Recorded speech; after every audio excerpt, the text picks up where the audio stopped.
आज बिहीबार सिक्किम सरकारको निर्देशअनुसार हामी आफ्नो आफ्नो जातीय पोसाकमा आफ्नो आफ्नो विद्यालय या त आफ्नो आफ्नो ड्युटी जाने गर्दैछौँ।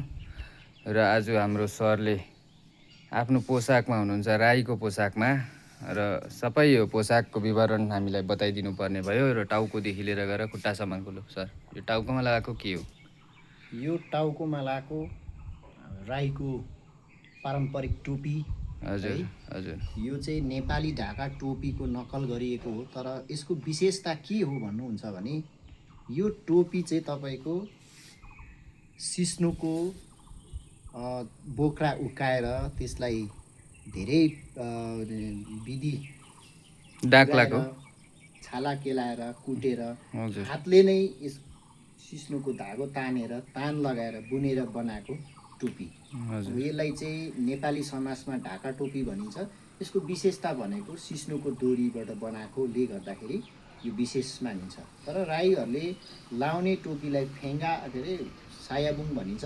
त्यो चाहिँ अब लाउनु मिल्दैन, त्यो जसुकैले लाउनु मिल्दैन।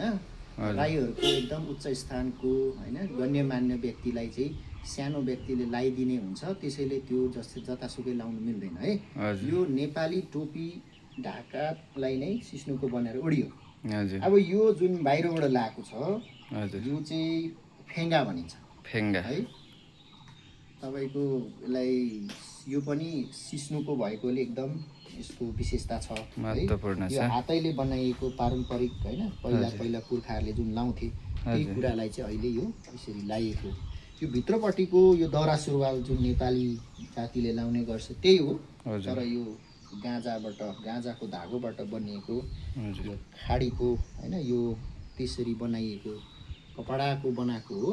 र यो लाउँदाखेरि चाहिँ यसको दबाई हुन्छ नि, यसको विशेषता अलग छ। यही भन्न चाहन्छु। अरू मैले त्यस्तो केही लगाएको छैन, धेरै हुन्छ। अब आजलाई भने यति। एकदमै राम्रो रहेछ तपाईँले यो लगाएको जुन चाहिँ पोसाक छ। र यो गाँजाको त विशेषता एकदमै राम्रो छ। यो आयुर्वेदिक कुराहरू पनि हो र किराहरू पनि लाग्दैन। जहाँ यो गाँजा उम्रेको हुन्छ कमिलाहरू पनि लाग्दैन। त्यस्तै प्रकारले शरीरमा लगाउँदाखेरि शरीरमा पनि कीटाणुहरू आउँदैन होला भन्ने एउटा विशेषता पनि होला। यसको रोगहरू पनि यसले निकै नाश गर्छ होला, छालाका रोगहरू भए होइन।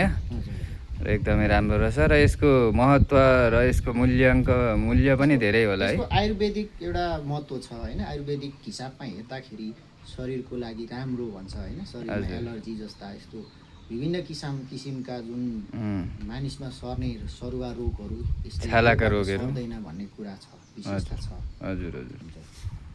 हुन्छ सर, हवस्, धन्यवाद। धन्यवाद।